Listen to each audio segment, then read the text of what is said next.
Jerry Jones is something else. As a fan who had a front-row seat to the madness that he brought to the Dallas Cowboys in the post-Jimmy Johnson era, he'll never get a Christmas card from yours truly. That's because there was a point in time when Jones was a legit meddler, having his hands in all sorts of football operation decisions.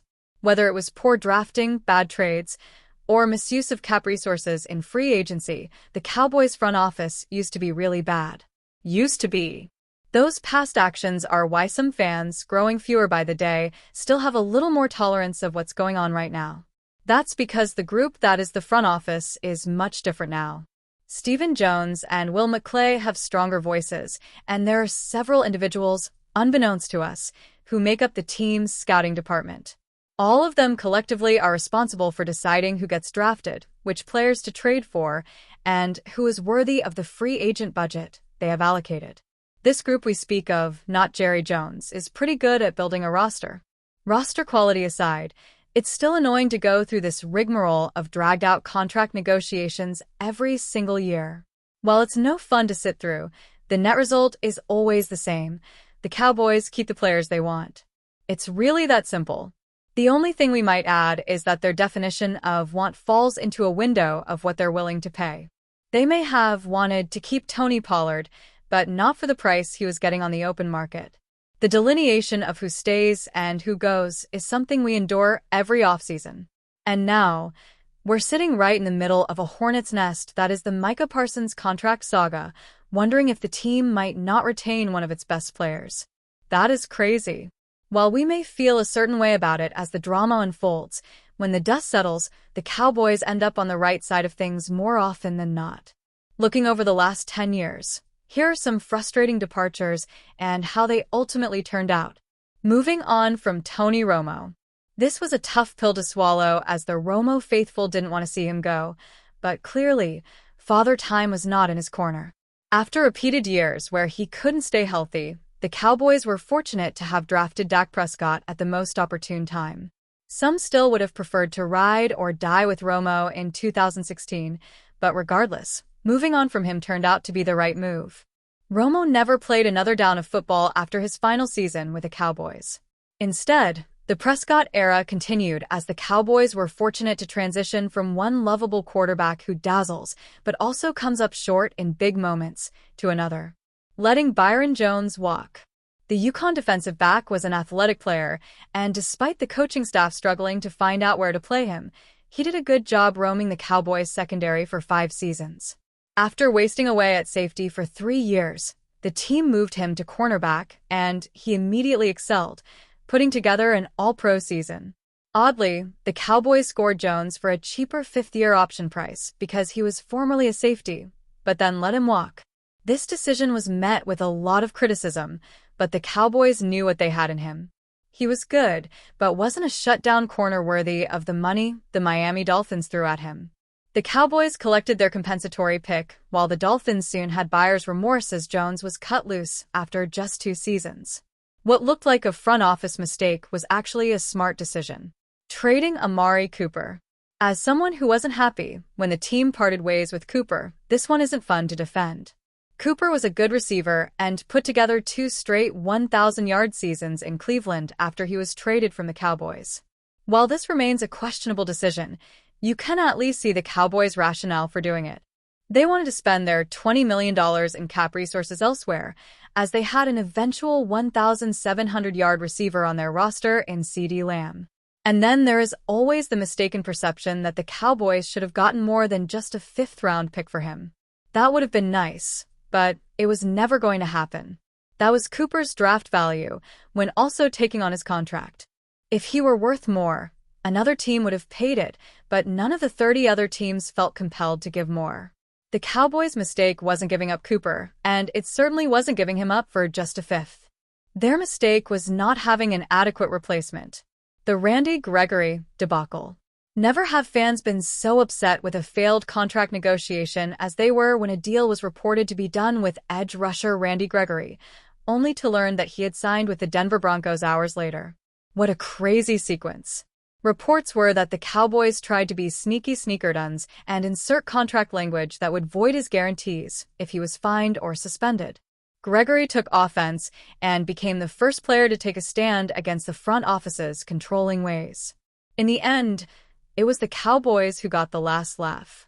Gregory got into a fight during a game and did get fined. Suspension was overruled, but the Broncos didn't have the protection the Cowboys asked for. They shelled out $26.3 million for a player who did next to nothing for them. Ironically, the Joneses' controlling ways helped them dodge a bullet. The ongoing contract feud between the Dallas Cowboys and star pass rusher MICAH Parsons has taken an unexpected turn. Parsons is in the final year of his rookie contract and has been seeking an extension. He announced on Friday that he has requested a trade and criticized the way the Cowboys have handled the situation. Parsons said he does not appreciate Jerry Jones and company trying to hold him to closed-door negotiations that unfolded without his agent present. Parsons is represented by agent David Mulugheta. Jones has been openly dismissive of Mulugheta's role in contract negotiations.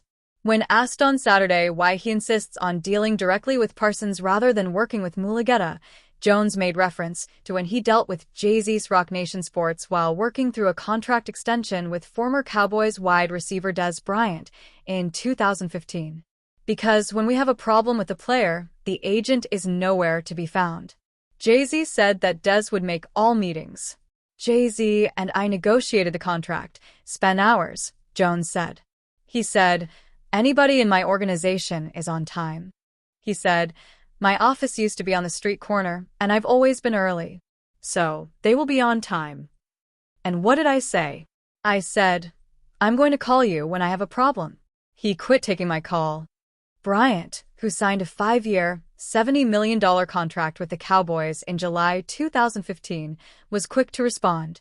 He threatened to expose some of the issues he had with Jones if the 82-year-old was not careful. Bryant wrote in one X post in all caps that it is not smart to mention my name. Y'all don't understand the amount of SH I let slide. Do not mention my name about us. The love-hate relationship is real. Bryant wrote in a different post on X, edited by LBS for profanity. Then on Sunday, Roc Nation Sports issued a statement responding to the claim from Jones. In 2015, at the 21 Club, on a napkin, Jerry Jones, Juan Perez, Sean Jay-Z Carter, and Stephen Jones negotiated a 5-year, $70 million deal, which included a $45 million guarantee and a $20 million signing bonus for Dez Bryant. At the time, it was the second-largest contract for a wide receiver in NFL history. The claim that Mr. Carter or Roc Nation representatives did not return a call from Jerry Jones is not only a false statement, but it's also a comical one. Parsons said he had a conversation with Jones in March about leadership.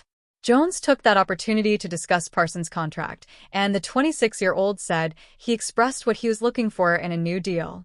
Parsons did not, however, consider the conversation to be a formal contract negotiation. Jones apparently did. Parsons is set to make just over $24 million this season under the 5th-year team option of his rookie contract. He has been one of the best pass rushers in the NFL since his rookie season. The 25-year-old has 52.5 sacks through his first 63 NFL games, including 12 in 13 games in 2024. Jones has continued to take shots at Parsons even after the trade request. Jerry Jones just cannot help himself.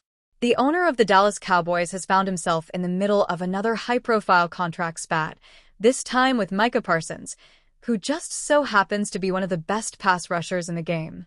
Parsons took to social media on Friday to announce that he personally submitted a trade request to the Cowboys. Unfortunately, I no longer want to be here, Parsons wrote in a long Notes app statement. I no longer want to be held to closed-door negotiations without my agent present. Parsons documented his entire gripe with the Cowboys in great detail.